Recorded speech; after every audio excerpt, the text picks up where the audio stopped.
Hello my dear student, आज हम करेंगे क्लास 9th का chapter number 1 what is democracy and Y democracy.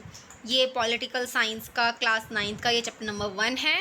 तो इस चैप्टर में हम देखेंगे कि आखिर क्यों हमें डेमोक्रेसी की ज़रूरत है और आखिर डेमोक्रेसी का मतलब क्या होता है। Okay, let's start our video. So इस चैप्टर में हम क्या क्या कवर करने वाले हैं। व्हाट इज़ डेमोक्रेसी, फीचर क्या है डेमोक्रेसी के, वाई डेमोक्रेसी, उसके बेस पे आर्ग्यूमेंट क्या है डेमोक्रेसी और ब्रॉडर मीनिंग ऑफ डेमोक्रेसी। ये इस चैप्टर में हम कवर करेंगे, ये हमारे टॉपिक्स रहेंगे। ओके, सो हमारा फर्स्ट टॉपिक है व्हाट इज़ डेमोक्रेसी। सो अगर हम एक सिंपल डेफिनेशन देखें डेमोक्रेसी की, क्या है? Democracy is a form of government in which the ruler are elected by the people. Democracy क्या है? एक फॉर्म है गवर्नमेंट की जिसके अंदर क्या करते हैं, लोग इलेक्ट करते हैं अपने रिप्रेजेंटेटिव को, अपनी सरकार को चुनते हैं। कौन? लोग, डायरेक्टली और इनडायरेक्टली। अब हम देखेंगे फीचर्स क्या हैं डेमोक्रेसी के। तो फर्स्ट फीचर की बात करें कि the ruler are elected by the people. कौन इलेक्ट करता है? पीपल इलेक्ट करते हैं, ठीक है। यानी हमारी सरकार, हम कौन चुन रहा है सरकार को? हम ही चुन रहे हैं। और इलेक्शन कैसे होगा? Free and fair election conduct होगा। और इसके अंदर थर्ड पॉइंट है कि जो भी किसी भी रिलीजन से हो, किसी भी कास्ट से हो, चाहे किसी भी कलर से हो, उसका एवरी जो भी एडल्ट है 18 अबव, उसको वोट डालने का राइट रहेगा और 1 वोट और 1 वैल्यू रहेगी उसकी। नेक्स्ट है कि जो भी डिसीज़न लिया जाएगा वो कॉन्स्टिट्यूशनल के अकॉर्डिंग लिया जाएगा, ठीक है। कॉन्स्टिट्यूशन हमारा बेस रहेगा, कॉन्स्टिट्यूशन के अकॉर्डिंग ही गवर्नमेंट रन करेगी। नेक्स्ट है हमारा rule of law. Then the right of citizen must be protected through the constitution. और जो हमारा कॉन्स्टिट्यूशन है, कॉन्स्टिट्यूशन के थ्रू जो भी हमारे राइट्स हैं, जो हमारे राइट्स दिए गए हैं इंडिविजुअल्स को, सिटीजन्स को, वो प्रोटेक्टेड होंगे। किसकी हेल्प से? कॉन्स्टिट्यूशन की राइट से, ठीक है। एंड नेक्स्ट क्या है, एक डेमोक्रेसी कंट्री में क्या होगी? एक जुडिशरी होगी, इंडिपेंडेंट जुडिशरी होगी, जो तीनों फॉर्म ऑफ जो गवर्नमेंट है उनको रेगुलेट करने का काम करेगी। ओके, नेक्स्ट टॉपिक क्या है? Major decision by elected leader. इस बेसिकली इस टॉपिक में हम कुछ एग्जांपल देखेंगे, कहाँ पर कौन सी किस कंट्री में किस फॉर्म की गवर्नमेंट रन कर रही है। तो पहला हम एग्जांपल लेंगे पाकिस्तान का। पाकिस्तान में अक्टूबर 1999 में क्या हुआ था कि वहाँ के एक जनरल थे जिनका नाम था परवेज़ मुशर्रफ। इन्होंने 1999 में एक मिलिट्री कूप किया था, यानी इन्होंने वहाँ पर तख्ता पलट कर दिया था और वहाँ उन्होंने अपनी गवर्नमेंट इस्टेब्लिश कर दी थी, ठीक है। और 2002 में वो रेफरेंडम कराते हैं जिसके अंदर वो 5 साल के लिए खुद ही के लिए वो वहाँ के प्रेसिडेंट बन जाती है। नेक्स्ट इन्होंने क्या करा, एक लीगल फ्रेमवर्क ऑर्डर इशू किया। अब लीगल फ्रेमवर्क ऑर्डर क्या है? ये हमारा लीगल फ्रेमवर्क ऑर्डर है जो पाकिस्तान में इंट्रोड्यूस हुआ था, जिसके अंदर प्रेसिडेंट के पास ही पावर रहेगी, वो नेशनल असेंबली को डिसमिस कर सकता है और जो मिलिट्री होगा वही उसको डोमिनेट करेगी गवर्नमेंट को, और जो फाइनल पावर होगी वो किसके हाथ में रहेगी? मिलिट्री के पास में। तो ये आज भी हम देख सकते हैं कि वहाँ पाकिस्तान में किसका रूल है? एक मिलिट्री कमांडर होते हैं, मिलिट्री ही वहाँ पर रन करती है, ठीक है। मिलिट्री के जनरल होते हैं, वो रूल करते हैं। नेक्स्ट, अब हम देख रहे हैं कि पाकिस्तान में इलेक्शन तो होता है, ठीक है, कि वहाँ पर पाकिस्तान में इलेक्शन भी हुआ था, ठीक है। बट क्या हुआ था, elected representative have some power. हमें ये पता है कि जो रिप्रेजेंटेटिव होते हैं उनके पास कुछ पावर भी होती है, लेकिन जो फाइनल रिजल्ट आता है उसमें जनरल मुशर्रफ ही वहाँ के प्रेसिडेंट बन जाते हैं। सो ये देख रहे हैं हम, क्या यहाँ पर एक डेमोक्रेसी कहलाएगी? यहाँ पर खुद ही जो वहाँ के मिलिट्री कमांडर्स हैं वही वहाँ पर रूल कर रहे हैं और गलत तरीके से वो वहाँ पर जीतने की कोशिश करते हैं। तो इस तरीके से हम कह सकते हैं कि जो फाइनल डिसीजन मेकिंग पावर है वो किसके हाथ में होनी चाहिए? वो लोगों के पास में होनी चाहिए। लोगों के पास राइट होना चाहिए कि वो अपनी गवर्नमेंट को खुद इलेक्ट कर सकें, ठीक है। नेक्स्ट, ये वहाँ के जनरल परवेज़ मुशर्रफ हैं जिन्होंने 1999 में तख्ता पलट किया था वहाँ का और खुद वहाँ के प्रेसिडेंट बन गए थे। नेक्स्ट, अब हम देखेंगे free and fair electoral competition. यहाँ पर हम चाइना का एक एग्जांपल देखेंगे। हमें पता है चाइना में एवरी 5 ईयर बाद वहाँ पर रेगुलरली इलेक्शन हेल्ड होते हैं। और जो वहाँ की पार्लियामेंट है उसका नाम नेशनल पीपल कांग्रेस, इसको हम कॉन्गो रेनमिन दाइबाओ कहते हैं, दाइबाओ, ठीक है। वहाँ पर एक ही पार्टी है जिसका नाम है कम्युनिस्ट पार्टी, वही वहाँ पर रूल करती है और मेजॉरिटी भी इसी पार्टी को मिलती है और यही रूल करती है, ठीक है।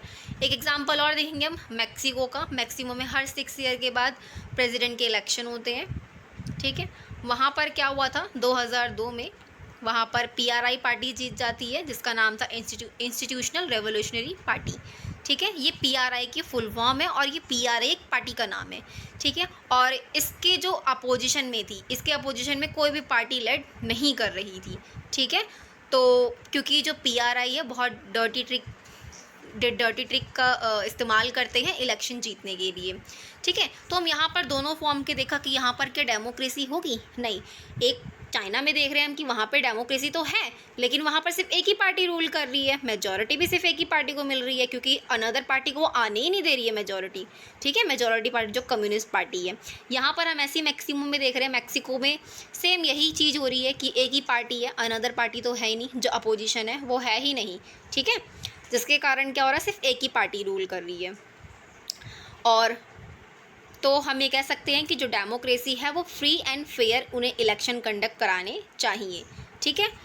नेक्स्ट, ये नेशनल पीपल ऑफ कांग्रेस है, वहाँ की चाइना की पार्लियामेंट है। और ये जो अनदर पिक्चर है ये मैक्सिमो में जब एक रिवॉल्ट हो रहा था इनके अगेंस्ट, तो ये उसकी पिक्चर है। अब 1 पर्सन 1 वोट 1 वैल्यू, हम सब जानते हैं 1 पर्सन का 1 वोट होगा और उसकी 1 वैल्यू होगी। यहाँ पर हम साउथ अरेबिया का एग्जांपल देखेंगे कि साउथ अरेबिया में क्या है, वुमेन को राइट नहीं है, राइट टू वोट उनके पास राइट नहीं है, ठीक है। आज तक देख सकते हैं कि इवन आज के दौर में, यानी जब देश इतना टेक्निकल आगे बढ़ चुका है, आइडियाज़ में डेवलपमेंट आ चुकी है, तब भी साउथ अरेबिया एक ऐसा देश है जहाँ पर वुमेन्स के पास राइट टू वोट नहीं है। एस्टोनिया जहाँ पर एक एग्ज़ाम्पल है, वहाँ पर भी सेम यही है कि जो वहाँ पर रशियन माइनॉरिटी है उन्हें भी वहाँ राइट बहुत ज़्यादा डिफ़िकल्टी फेस करनी पड़ती है वोट डालने के लिए, ठीक है। अनदर एग्जांपल हम फिज़ी का देखेंगे। फिज़ी में भी सेम यही है कि वहाँ के जो इंडिजीनियस फिज़ी है वहाँ पर भी सेम यही है, ठीक है। तो इस बेस पे हम कह सकते हैं कि जो डेमोक्रेसी है वहाँ पर चाहे वो किस 18 से अबव हो, ठीक है, उसको राइट होगा वोट का। तो यानी कि जो भी एडल्ट है, जो भी सिटीज़न है, उसके पास 1 वोट होगा और उसकी 1 वैल्यू रहेगी, ठीक है। नेक्स्ट हम देखेंगे rule of law and respect for rights. यहाँ पर हम बेसिकली जिम्बाब्वे एक एग्जाम्पल देखेंगे जहाँ पर कौन रूल कर रहे थे, जानू PF। तो वहाँ के जो लीडर थे उनका नाम था रॉबर्ट मुगाबे, जो वहाँ पे रूल कर रहे थे उस कंट्री में। तो he is popular but also uses unfair practices in election. ये बहुत ही पॉपुलर थे, लेकिन उन्होंने इलेक्शन जब कंडक्ट हो रहे थे बहुत ज़्यादा अनफेयर तरीके से उन्होंने इलेक्शन में प्रैक्टिसेस की थी। सो दोबारा से इलेक्शन हेल्ड होते हैं, दोबारा से जानू PF जीत जाती है और जो अपोजिशन पार्टी होती है वहाँ पर उनको बहुत ज़्यादा हरास किया जाता है और साथ में जो इनके साथ अपोजिशन पार्टी के साथ जो मीटिंग होती है उसको भी डिसरप्ट किया जाता है। और तो इसके अगेंस्ट में क्या करते हैं लोग, जो जानू PF है इनके अगेंस्ट में लोग प्रोटेस्ट करते हैं, ठीक है। और गवर्नमेंट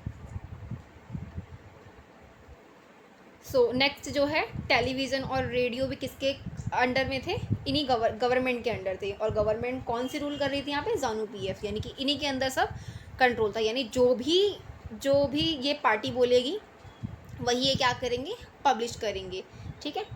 और इंडिपेंडेंट न्यूज़पेपर तो थे बट वहाँ पर भी किसका दबदबा था, जानू PF पार्टी का, ठीक है।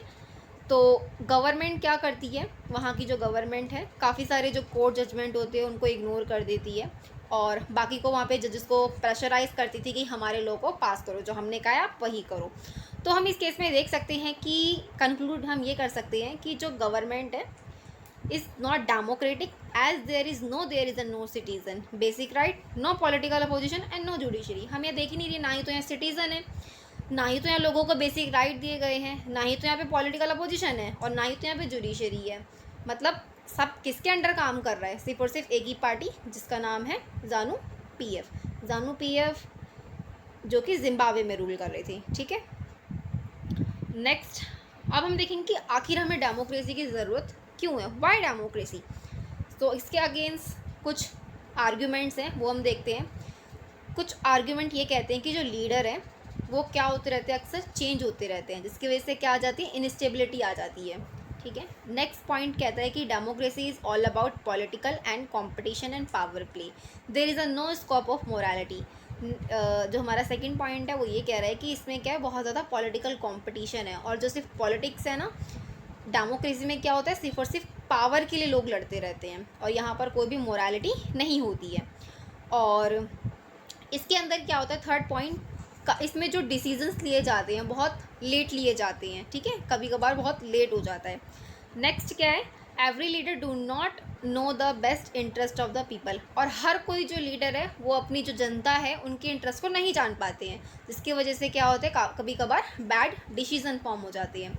डेमोक्रेसी में सबसे ज़्यादा तो देखने को मिलता है वो है करप्शन। ठीक है, और ऑर्डिनरी जो पीपल हैं don't know what is good for them and they should not decide anything, और जो ऑर्डिनरी पीपल होते हैं उनको पता ही नहीं होता उनको क्या चाहिए, उनके लिए क्या अच्छा है, उन्हें पता ही नहीं होता है। ठीक है, तो ये कुछ आर्ग्यूमेंट हैं। नेक्स्ट अगर हम देखें आर्ग्यूमेंट क्या है डेमोक्रेसी के, सो फर्स्ट है कि जो डेमोक्रेटिक गवर्नमेंट है वो बेटर गवर्नमेंट है। ठीक है, because it is a more accountable form of government. इसके कुछ ये अगर हम देखिए पॉजिटिव इम्पैक्ट, पॉजिटिव है कुछ ये। ठीक है, ये इसके प्रोन्स हैं।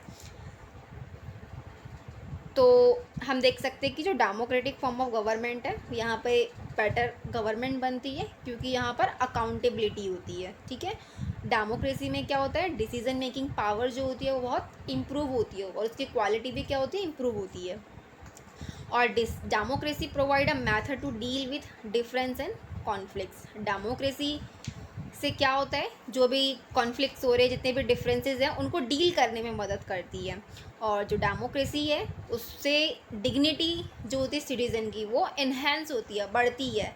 नेक्स्ट पॉइंट, जो डेमोक्रेसी है अलाउ करती है कि जो हमारी मिस्टेक है उसे करेक्ट कर सके। So these are the some positive impact, कह सकते हैं कि डेमोक्रेसी के क्या क्या पॉजिटिव इफ़ेक्ट्स हैं यहाँ पर।